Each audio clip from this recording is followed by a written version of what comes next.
కర్కాటక రాశి వారికి ఎలా ఉంది రోజు? కర్కాటక రాశి వారి విషయాన్ని తీసుకున్నట్లయితే కర్కాటక రాశి వాళ్ళకి మానసిక ప్రశాంతతను పెంపొందించుకోవాలి, ఘర్షణాత్మకమైన వాతావరణం నుంచి దూరంగా ఉండాలి. ముఖ్యంగా సంతాన వర్గం యొక్క అభివృద్ధి కొరకు తీసుకునే నిర్ణయాల్లో కొన్ని కీలక నిర్ణయాలు మీ మనసుని ఇబ్బంది పెట్టే అవకాశాలు ఉన్నప్పటికీ కూడా వాటి నుంచి తగిన విధంగా మీరు దూరంగా వెళ్ళాలి. ముఖ్యంగా మీ మీద మీరు శ్రద్ధ తీసుకోవాలి. అనవసరమైన టెన్షన్స్ నుంచి దూరంగా ఉండడానికి ప్రయత్నం చేయాలి. ముఖ్యంగా ఉన్నత విద్య విషయంలో కానీ, పై అధికారులతో మాట్లాడేటప్పుడు కానీ, వారి దగ్గర నుంచి సహాయ సహకారాలు కోరుకునేప్పుడు కానీ మిశ్రమ ఫలితాలకు అవకాశం ఉంటుందన్న విషయాన్ని ముందుగానే గుర్తించి తగిన విధంగా మీ జాగ్రత్తలు మీరు తీసుకుంటూ ముందుకు వెళ్ళాలి. సింహరాశి.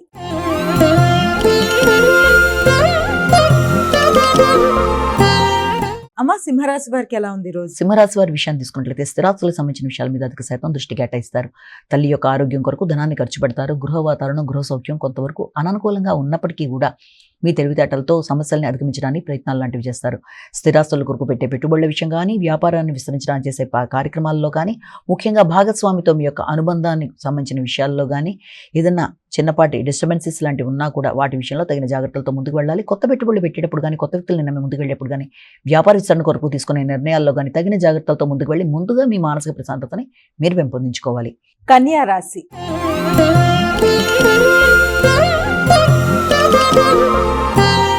అమ్మ, కన్యా రాశి వారికి ఎలా ఉంది రోజు? కన్యా రాశి వాళ్ళకి సాంఘిక సంబంధాలు, స్నేహ సంబంధాలు, వ్యక్తుల యొక్క అనుకూలత, వారి యొక్క సహకారం మొదలైన వాటి విషయంలో మీరు ఆశించిన స్థాయిలో ఉండే అవకాశం అనేది కొంతవరకు తక్కువగా ఉండే అవకాశం ఉంది. మీ వల్ల ఇతరులకి లాభదాయకంగా ఉండే అవకాశము, మీరు ఇతరులకి సహకరించడము మొదలైన వాటికి అవకాశం అనేది ఒకటి కనబడుతోంది. సాంఘిక సంబంధాల విషయంలో ముఖ్యంగా మీ యొక్క మిత్రులు, ఆత్మీయులైన వ్యక్తులు, వారి యొక్క సహకారం, వారితో ముందుకు వెళ్ళడానికి చేసే ప్రయత్నాలు, వ్యాపార అభివృద్ధి, నూతన ప్రయత్నాలు మొదలైన విషయాలలో సామాన్య మిశ్రమమైన ఫలితాలు వస్తాయనే విషయాన్ని జ్ఞాపకం పెట్టుకుని దాని ప్రకారం ముందుకు జాగ్రత్తగా వెళ్ళాలి.